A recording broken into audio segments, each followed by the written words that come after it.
XL அப்ளிகேஷனில் பயன்படுத்தப்படுற நிறைய ஷார்ட்கட்டில் இன்றைக்கி நம்ம பார்க்க போகிறது வந்து பார்த்திங்கன்னா டேட்டாவை செலக்ட் பண்ணுறதுல இருக்கிற ஷார்ட்கட்ஸ். ஏன்னா செலக்ட் பண்ணுறது நார்மலாக இப்படி செலக்ட் பண்ணுவோம் நம்ம மவுஸில் இல்லையா, செலக்ட் ஆகும். பட் இதுவே ஷார்ட்கட்டில் பண்ணும் பொழுது இன்னும் கொஞ்சம் நீங்கள் ஈஸியாக ஃபீல் பண்ணுவீங்க, குயிக்காக ஒர்க் முடியும். தெரிஞ்சு வச்சுக்கிறது நல்லது. கட்டாயம் உங்களுக்கு புரியும் நம்புகிறேன். ஃபஸ்ட்டு நம்ம பார்க்க போகிற ஷார்ட்கட் பார்த்திங்கன்னா, இந்த டேட்டாவை ஃபுல்லாக செலக்ட் பண்ணணும்னா என்ன பண்ணுவோம், இப்படி செலக்ட் பண்ணி கண்ட்ரோல் அப்படியே நம்ம கையை மூவ் பண்ணி இந்த டேட்டாவை செலக்ட் பண்ணலாம், முடிஞ்சிடும். பட் ரொம்ப டைம் ஆகிற மாதிரி இருக்கும். டேட்டா எவ்வளோ இருக்குன்றதை பேஸ் பண்ணி இது கஷ்டன்றது நீங்கள் ஃபீல் பண்ணுவீங்க. ஸோ இது குயிக்காக எல்லா டேட்டாவையும் செலக்ட் பண்ணுறதுக்கு கண்ட்ரோல் ஏ அப்படின்னு செலக்ட் பண்ணிங்கன்னா எல்லா டேட்டாவும் செலக்ட் ஆகிடுச்சு. இல்லை எனக்கு கண்ட்ரோலேன்ற ஷார்ட்கட் போதாது, எல்லா ஷீட்டுமே செலக்ட் ஆகலையே, இது மட்டும்தானே செலக்ட் ஆகுதுன்னு நினச்சிங்கன்னா கண்ட்ரோலின்னு 2 வாட்டி கொடுங்க. இல்லை ஷார்ட்கட்டு என்ட்ரோலே 2 வாட்டி கொடுக்குறது எனக்கு போர் அடிக்குதுன்னா இந்த இடத்துல கிளிக் பண்ணுங்கள். ஸோ இந்த மாதிரி செலக்ட் பண்ணுறதுக்கு கண்ட்ரோலே is the main shortcut. But இருந்தாலும் அதை தாண்டியும் நீங்கள் இந்த மாதிரிலாம் யூஸ் பண்ணலாம். ஒரு காலமை செலக்ட் பண்ணணும் எப்படி பண்ணணும், ஒரு ரோவை செலக்ட் பண்ணால் எப்படி பண்ணணுன்ற மாதிரி இந்த மாதிரியும் நீங்கள் செலக்ட் பண்ணலாம். சரியா? அடுத்த ஷார்ட்கட்டுக்கு நான் போகிறேன். ஒரு என்டையர் ரோவை நீங்கள் செலக்ட் பண்ணணும் அப்படின்னா மவுஸில் இப்படி கிளிக் பண்ணால் செலக்ட் ஆகுது இல்லையா? ஆனால் இது சம்டைம் உங்களுக்கு மவுஸை எடுத்து கிளிக் பண்ணுற அளவுக்கே டைம் இருக்காது. இந்த இடத்துல இது மாதிரி நீங்கள் வந்துகிட்டு இருக்கும்பொழுது இந்த ரோவை செலக்ட் பண்ணணும்னு நினைப்பீங்க. அப்போ ஷிஃப்ட்டையும் ஸ்பேஸையும் செலக்ட் பண்ணிங்கன்னா அந்த entire row select. For example நான் இந்த கம்ப்ளீட் ரோக்கும் ஒரு கலர் கொடுக்கணும்னு நினைக்கிறது போது இப்படி வந்து டக்குன்னு என்னுடைய ஷிஃப்ட்டையும் ஸ்பேஸையும் பண்ணிவிட்டு இந்த மாதிரி ஒரு செலெக்ஷனை கிடைக்கும்போது டக்குன்னு போயிட்டு ஒரு கலர் நான் அப்ளை பண்ண முடியுமா? ஸோ இந்த மாதிரி குயிக்காக ஒரு ஒர்க்கை பண்ணுறதுக்கு குயிக்காக அந்த ரோவை செலக்ட் பண்ணுறதுக்கு ஷிஃப்ட்டையும் ஸ்பேஸையும் யூஸ் பண்ணலாம். புரியும் நம்புகிறேன். ஸோ 2 ஷார்ட்கட் பார்த்துருக்கோம் செலக்ட் பண்ணுறதுக்கு. ஓகேவா?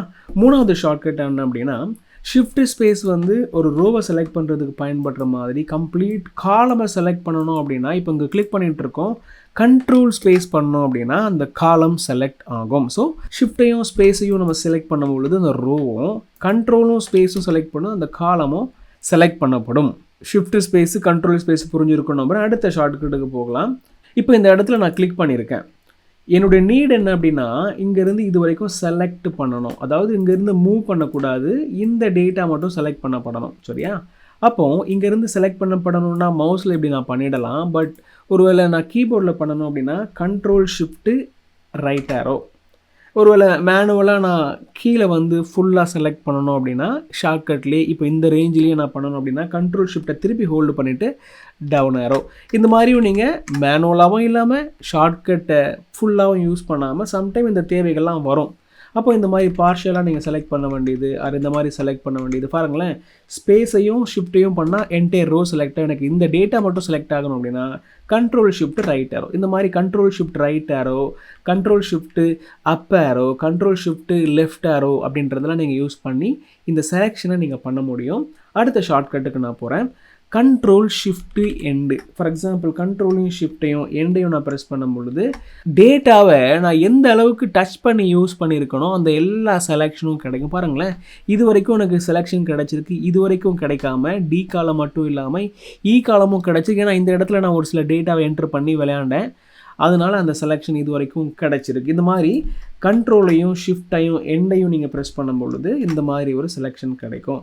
அதே மாதிரி கண்ட்ரோலையும் ஷிஃப்ட்டையும் ஹோமை ப்ரெஸ் பண்ணும் பொழுதும் எந்த இடத்துல உங்களுடைய கர்சர் இருக்கோ அங்கேருந்து கண்ட்ரோல் ஷிஃப்ட் ஹோம் கொடுக்கும் பொழுது அங்கேருந்து ஒரு செலெக்ஷன் ஹோம் வரைக்கும் கிடைக்கும். இந்த மாதிரி உங்களுடைய ஆக்டிவ் செலெக்ஷனில் இருந்து இப்போ இந்த ஆக்டிவ் செலெக்ஷனில் இருந்து கண்ட்ரோல் ஷிஃப்ட் ஆன் கொடுத்தனா அங்கேருந்து இந்த செலெக்ஷன் கம்ப்ளீட் ஆகிற மாதிரி அதே இடத்துல இருந்து கண்ட்ரோல் ஷிஃப்ட் ஹோம் கொடுத்தா மேலே செலெக்ஷன் கிடைக்கும். இந்த மாதிரி செலக்ட் பண்ணுறதுல இன்னும் கூட நிறைய விஷயங்கள் இருக்குது. பட் ஷார்ட்டாக உங்களுக்கு கொண்டு வரணுன்றதுனால ஒரு 5-6 ஷார்ட்கட்டை நான் சொல்லியிருக்கேன், புரியும் நம்புகிறேன்.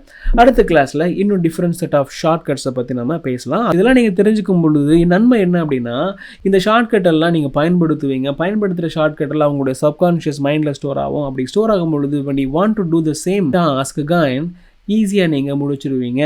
That is the only benefit, right? அடுத்த கிளாஸில் இன்னும் டிஃப்ரெண்ட் செட் ஆஃப் ஷார்ட்கட்ஸை பற்றி பேசலாம்.